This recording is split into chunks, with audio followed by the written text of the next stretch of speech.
Chicago hit me with cold air. The wind off the lake cut into my face as I dragged a suitcase in one hand and a worn leather folder in the other. The smell of antiseptic still clung to my coat. I had left straight from the clinic without stopping at home.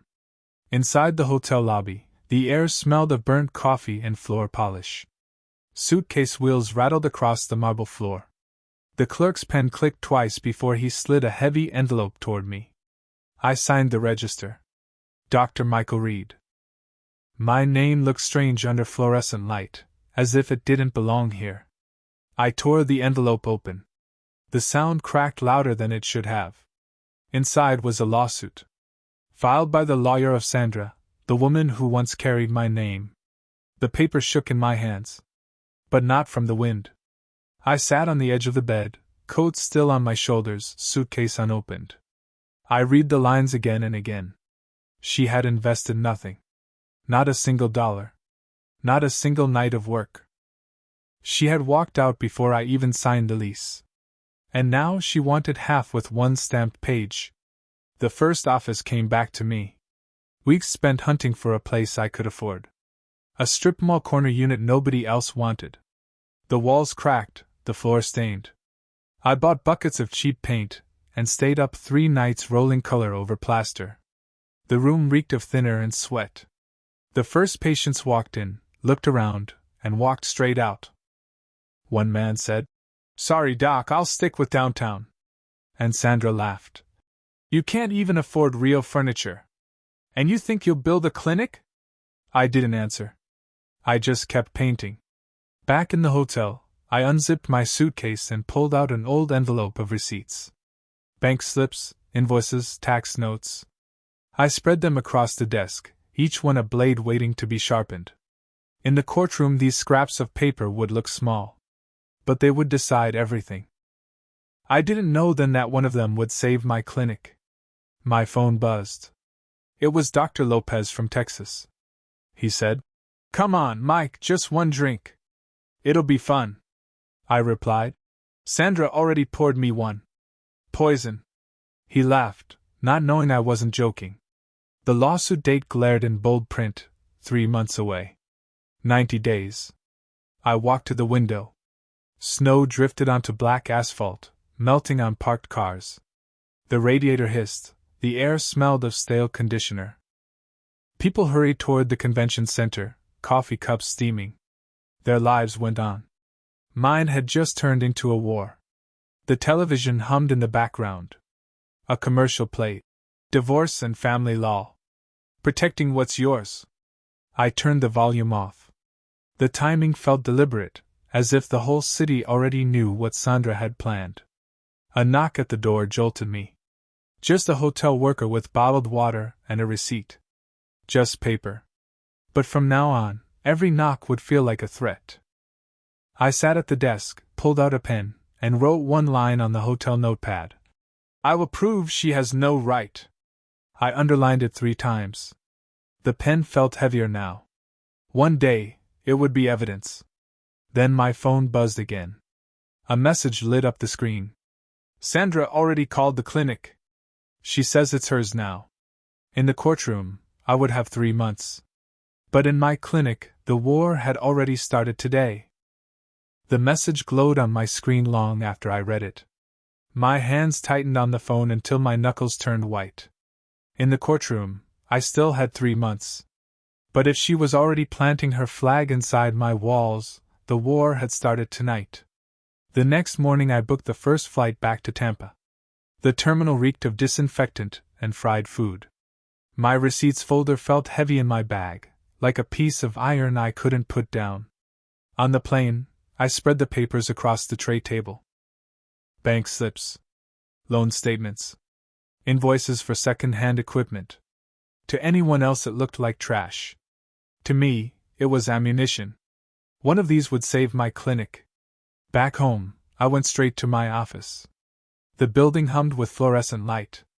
The air smelled of antiseptic and dust. I unlocked the fireproof box under my desk and stacked the old receipts next to newer records. It felt like I was loading magazines into a rifle. By evening I sat across from a lawyer I trusted. His name was Grant Harper. a man who never raised his voice. His office smelled of leather and old paper. Shelves of law books lined the walls, untouched but intimidating. He flipped through the documents I brought, tapping a pen against his legal pad. He said, "Dr. Reed, this is a strong foundation. But she won't come with facts. She'll come with a story. We need to break her timeline apart." That was the first time my name echoed in a legal office. Dr. Reed. Cold. Formal. It sounded less like me and more like a case file. Grant slid a list across the desk. Witnesses. Statements. Financial records. He said, "We'll need employees to confirm she never set foot in operations. And you'll need to relive some things you'd rather forget." I remembered one night in the kitchen, bills piled high. Sandra stood across from me, waving a red envelope before slamming it down. She said, "Why don't you quit this stupid idea and take a steady job? At least then we'd have real money." I replied, "I'm not building for a paycheck. I'm building for us."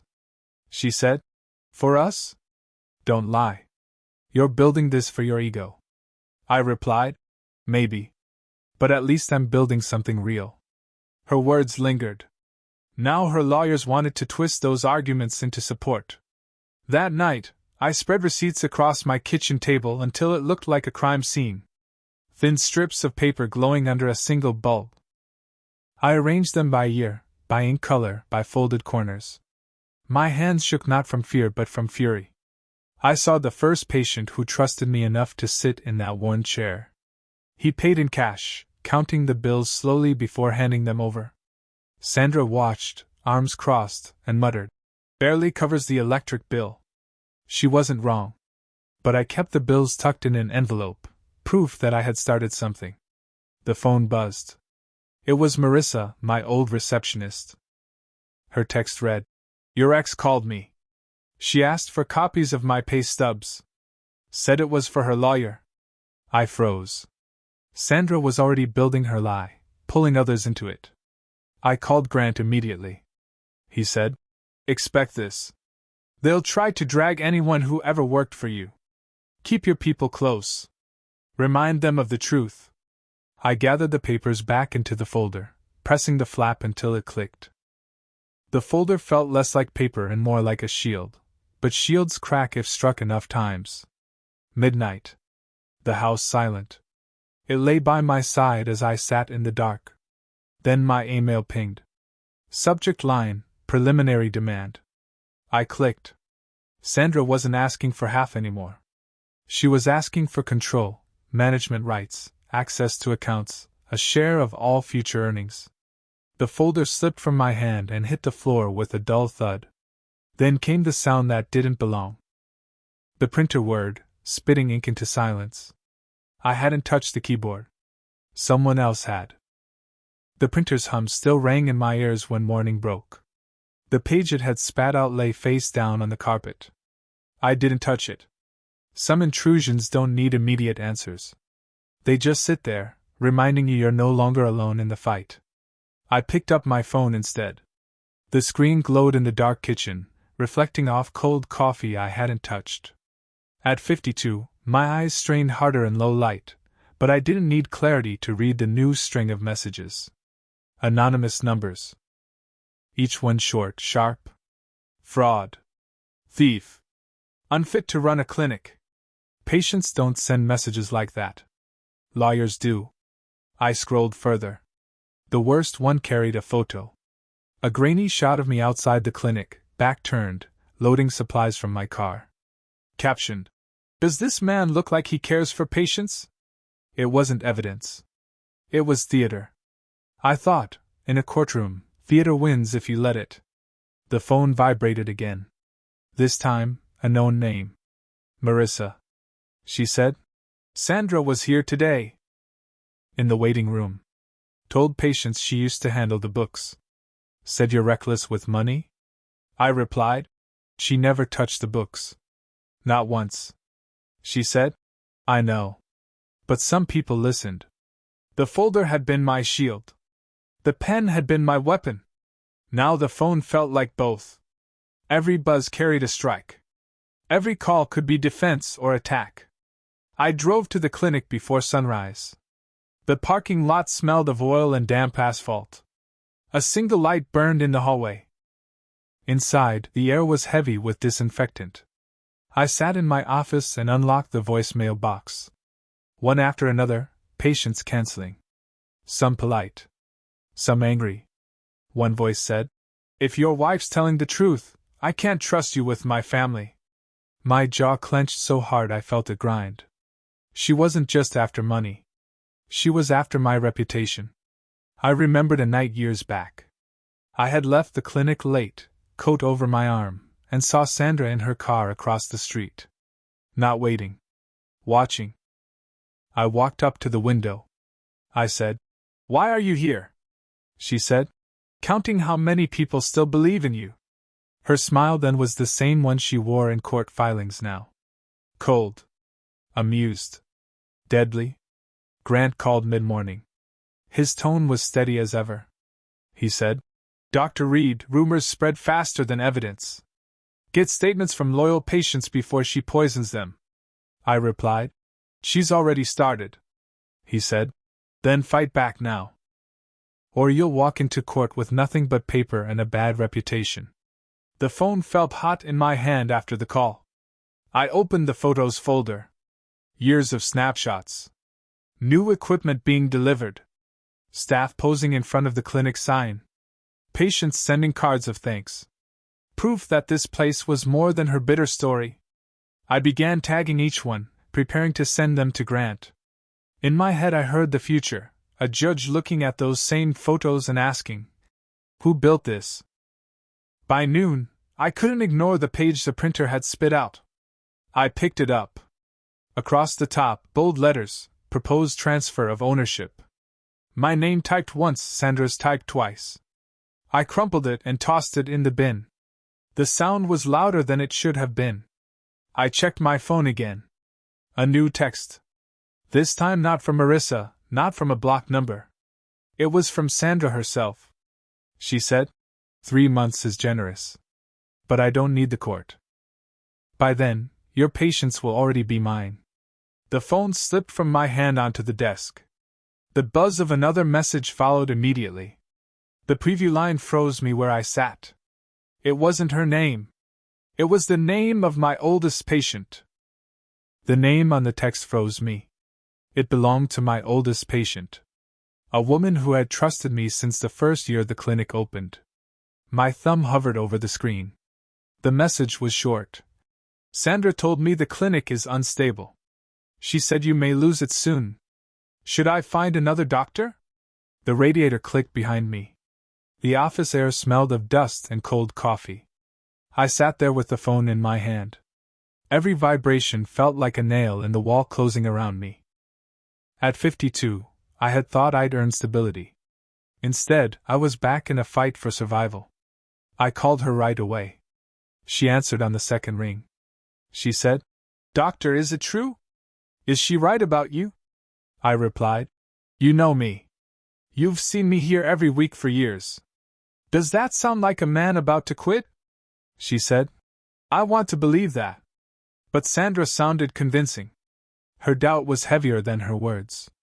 I replied, "Convincing doesn't mean true." The call ended, but her doubt lingered. Sandra knew exactly where to strike. Not money. Not papers. Trust. I looked around my office.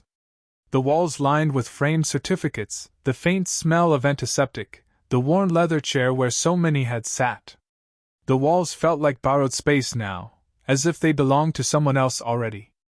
That night I drove past the clinic parking lot. Sandra's car sat there, dark windows, engine running. Her headlights reflected in my windshield, the exhaust curling in the cold air. I pulled in beside her. She rolled the window down slowly. She said, "Checking on me?"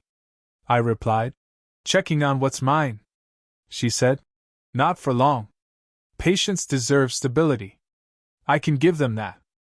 I replied, "You couldn't give me that when you were here." Her smile cut through the dark. Then she drove off, taillights vanishing like a warning. I gripped the wheels so tight my hands ached. The phone buzzed again in my pocket. Another patient canceling. One by one, the foundation of the clinic cracked. I remembered another night years ago. Sandra sitting at the dining table, phone in her hand, laughing too softly. I had asked who it was. I said, "Who keeps calling this late?" She said, "A friend." I replied, "Then why don't you answer in front of me?" She said nothing, but later I saw his name on her screen. That was the first time I realized betrayal wasn't just about money. It was about presence. Or absence. Grant called the next morning. He said, "Dr. Reed, the court won't care about rumors unless they affect business. Keep a record of every cancellation." I replied, "She's already driving them away." He said, "Then we prove it's deliberate. Malicious intent matters."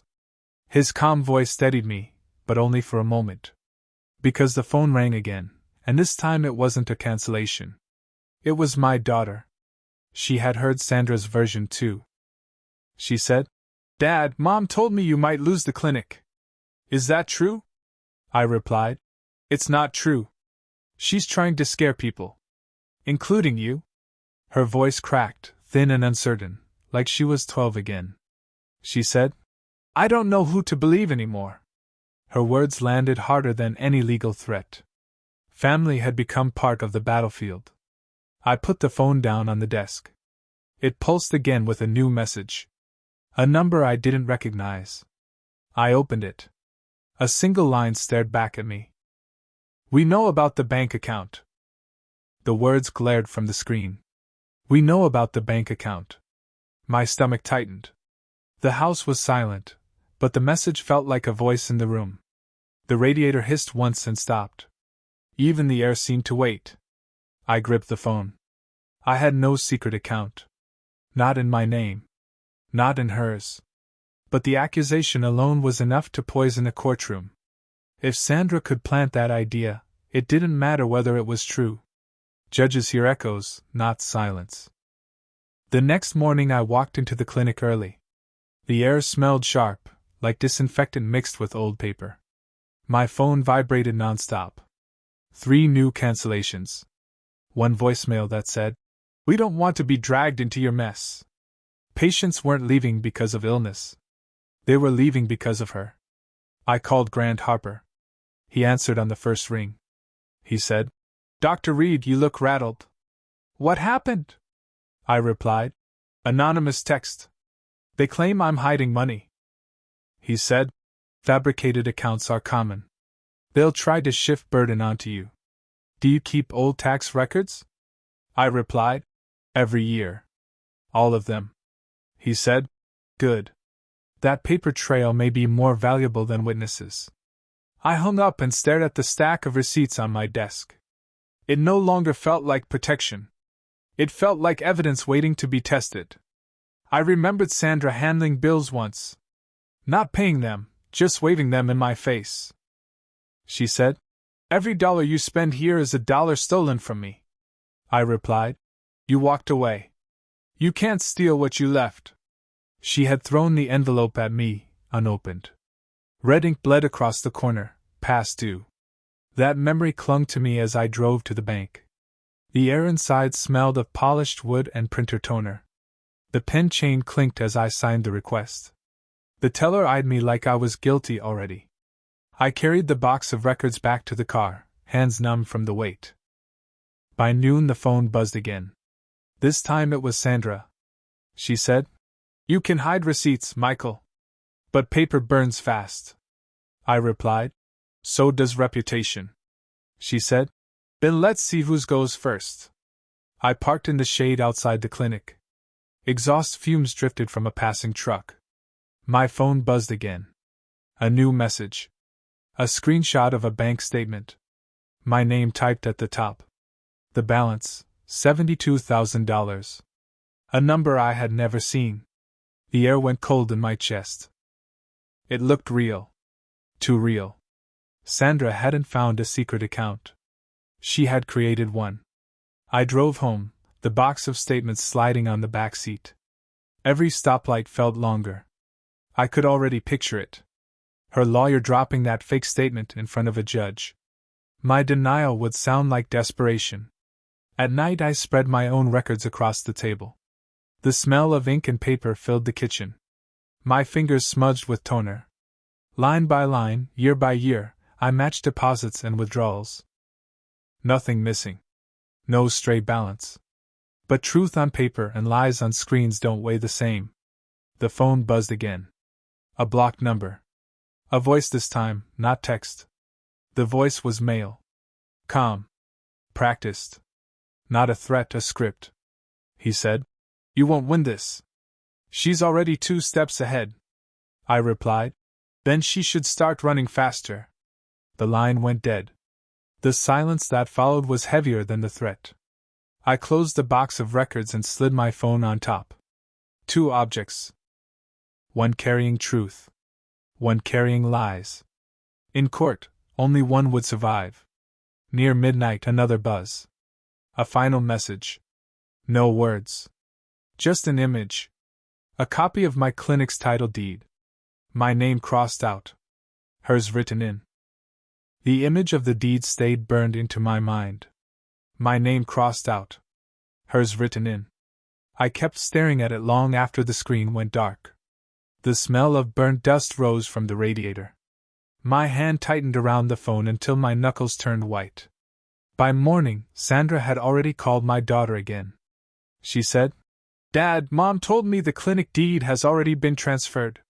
Is that true?" Her voice cracked, thin and uncertain, like she was 12 again. I replied, "It's not true. She's feeding you lies. You'll see the proof soon." But proof doesn't always beat fear. Not when it comes from your mother.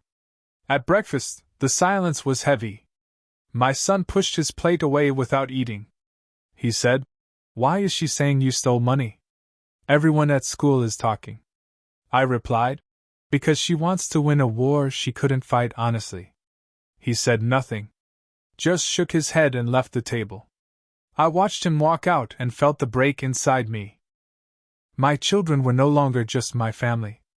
They were potential witnesses. Testimony waiting to be shaped by whoever held their trust. That thought cut deeper than any of Sandra's threats. The phone lay on the counter, screen face down. It had been a weapon, a shield, and now it was poison. Every vibration carried a fresh strike. I knew in court it would be waved in the air as if every message was gospel. I drove to Grant Harper's office with the box of records in the trunk. His lobby smelled of carpet cleaner and cheap coffee. He took the deed copy in his hand, held it to the light. He said, "Fake. But persuasive. If she files this, we'll need notarized originals." I replied, "I kept everyone. Locked in a firebox at home." He said, "Then bring them here. Chain of custody matters. The court won't take your word." That phrase, "the court won't take your word," stuck with me. In 3 months, my entire life would be reduced to who carried the heavier stack of paper. That night I opened the firebox. The smell of metal and dust hit me. Inside were deeds, tax forms, every notarized stamp I had ever signed. I stacked them on the dining table. For the first time they didn't look like routine paperwork. They looked like ammunition. Sandra's voice echoed from years earlier. She had stood in the same room, arms folded. She said, "You care more about stamps and slips than you do about me." I replied, "These slips keep the lights on." She said, "Keep them, then. You'll end up alone with them." And she walked out. She had been half right. Now those same slips might save everything. Or prove nothing. The phone buzzed again. This time, it wasn't anonymous. It was Marissa. She said, "Sandra came back today. She brought someone with her. A man in a suit. He asked for access to the filing cabinet." My jaw tightened. I replied, "Did you let him in?" She said, "Of course not. But they acted like it was their right." I drove to the clinic late. The parking lot was empty. The smell of damp asphalt hung in the air. Inside, the hallway echoed with each step. I checked every lock twice. The filing cabinets stood untouched. For now. Grant called as I locked up. He said, Dr. Reed, she's escalating. She'll try to drag your kids into this. Parental credibility plays heavy with judges. I replied. She already has. He said. Then you need statements. Signed affidavits. Before she rewrites their memory. The word affidavit stuck with me. My children were no longer just faces at the dinner table. They were evidence waiting to be collected, or twisted into something else. I sat at the kitchen table with a stack of deeds and records. The smell of paper filled the room. The lamp buzzed overhead. I held my pen above the notepad. Not the same pen from Chicago. This one was black, heavy, and official. I began drafting my list. Who would testify? What would be sworn? Each name I wrote down felt like a new line on a battlefield map. Near midnight, I heard the scrape of metal at the front door. A pause. Then again, longer this time. My hand froze on the pen. The house was silent except for the drag of something against the lock. Then came the sound. A faint click. The kind a deadbolt makes when it gives way. Cold air pushed in through the frame. The smell of night, sharp and metallic. The door creaked as it shifted open. The door had given way in the night. Cold air crept across the floor, smelling of iron and damp stone. I stood in the hallway, pen still in my hand. Nothing was stolen. Nothing touched. The message was simpler than a burglary. It was, we can get in whenever we want. 3 months later, I walked into the courthouse. My black pen sat in my jacket pocket, heavier than it should have been. The air smelled of floor polish and cheap coffee, same as the bank, same as every waiting room I had ever known. My children sat behind me, faces pale, avoiding my eyes. Sandra smiled 2 rows away, calm, rehearsed. The judge entered. The bailiff said, All rise. Chairs scraped back across the floor. The sound echoed like steel against concrete. Grant Harper laid my files on the table. Years of receipts. Tax returns? Original deeds with notarized stamps. He said, Dr. Reed, remember, short answers. Facts only. I replied. Facts are all I have left. Sandra's lawyer rose first. He said, Your Honor, this man concealed income in a separate account. He falsified ownership of the clinic. He endangered patients with reckless management. Every word was performed for the gallery, not the bench. Then they called Sandra. She walked slow, her perfume carrying across the room. She said, I was there in the beginning. I helped pay for equipment. I kept the books while he played doctor. I replied steady. You laughed while I painted the walls. You never touched the books. Not once. The lawyer slid the fake bank statement across the table. $72,000 printed in black ink. He said, Explain this. The judge turned to me. I reached into my box. My hand steady now. I said, This is the bank's certified record for that same month. Every line verified. No extra balance. No secret account. I handed the notarized copy to the clerk. The judge compared them. One clean. One doctored. Sandra's smile cracked for the first time. The gallery whispered. The gavel rapped once. The sound cut them all to silence. Then came the deed. Her lawyer placed the fake copy with my name crossed out. I pulled out the original, heavy with stamps and signatures. My black pen slid from my pocket. I laid it on the table. I said, This is the only pen that has ever signed ownership of that clinic. Mine. No one else's. The judge leaned forward, reading every line. The silence grew. My children watched, caught between 2 stories. Finally the judge spoke. He said, Original records stand. Claims of fraud dismissed.